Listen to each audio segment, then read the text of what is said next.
Step into a world where dreams become legends. Welcome to Dreamy Kingdom Tales. Once upon a time, beneath the golden skies of Lysandre, there lived a princess unlike any other. She carries the blessing of the earth itself.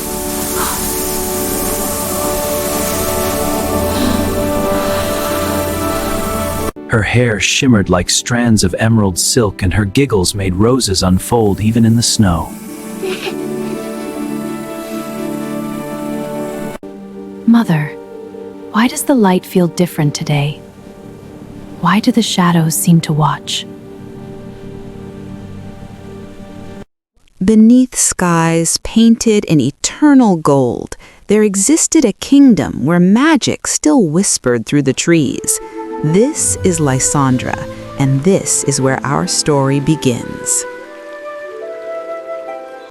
On the night she was born, every flower in the kingdom bloomed at once, even in the snow. The king and queen wept, for they knew their daughter carried the earth's blessing in her tiny hands. We name her Medusa, after the rare moonflower that blooms only under kindness. Wherever her bare feet touched the ground, flowers erupted in joyful bloom.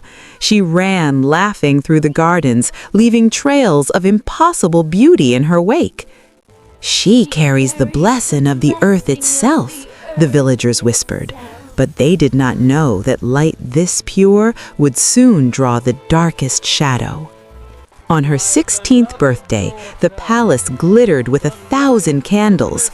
Princess Medusa descended the grand staircase, radiant, beloved, and utterly unaware of what was coming. "This is the most perfect night," she laughed, not knowing it would be her last. What a beautiful celebration for a princess who has everything I was denied. "Let them see you as I see you," the sorceress screamed. "A monster!" Medusa felt her beautiful hair begin to move, to writhe, to become something alive. She raised her trembling hands and felt scales where silk had been. She turned to her mother without thinking and watched in horror as stone crept up her mother's body. Her mother's final expression was love.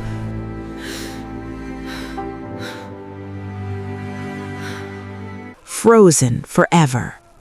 "Monster!" they screamed. The girl who had given them flowers now made them run in terror. But her father stepped between the mob and her cursed daughter. My heart does not see a monster. It sees my daughter.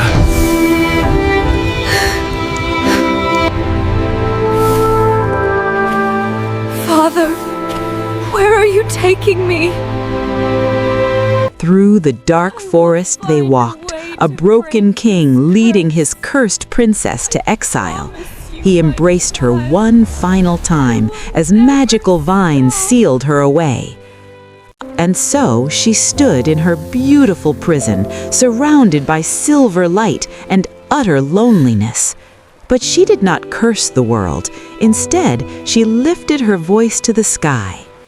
"If they cannot see me, may the moon still listen." Years passed, seasons turned, and through it all, her song kept the garden alive.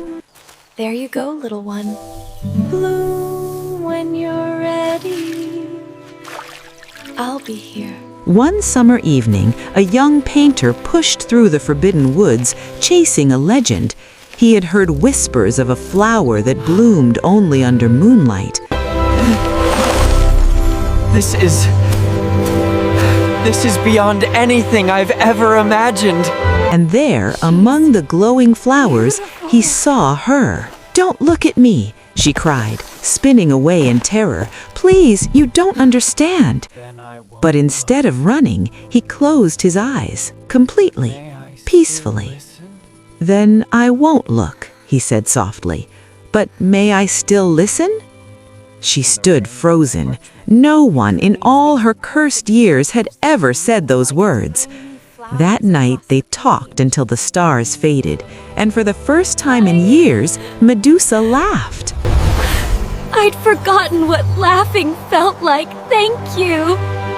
Every evening he returned, always keeping his eyes closed, always ready to listen. Days became weeks, and somewhere between the words, they fell in love. Tonight I'll show her. I'll paint her as she truly is. Medusa, I want to paint you, not as the world sees you. But as you see yourself.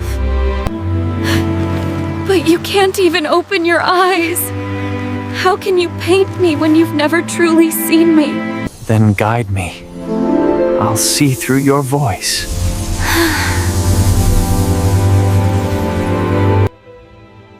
She described how moonlight felt like forgiveness on her skin, how her heart still remembered how to hope, and his brush moved as if guided by something far greater than sight. When the final stroke touched the canvas, the painting began to glow. Is that truly me? Golden light pulsed from the portrait. The ancient vines began to crack. "No!" she cried as he opened his eyes. "You can't!" But he looked directly at her, and he did not turn to stone. The curse shattered in an explosion of golden light. Her snake hair dissolved into sparkles and reformed as beautiful flowing silk. You saw me. All this time, you truly saw me. They fell into each other's arms as petals rained down around them. Hand in hand, they walked through the kingdom gates. Flowers bloomed where her feet touched stone. The blessing had returned. The Stone Queen cracked, crumbled, and gasped her first breath in years. "My child, you've come home." The grove that was once her prison became a sanctuary for artists, dreamers, and anyone who felt different. And so the girl once called a monster became Princess Medusa the Brave, the one who taught her kingdom that true beauty is seen not with the eyes, but with the heart. The end.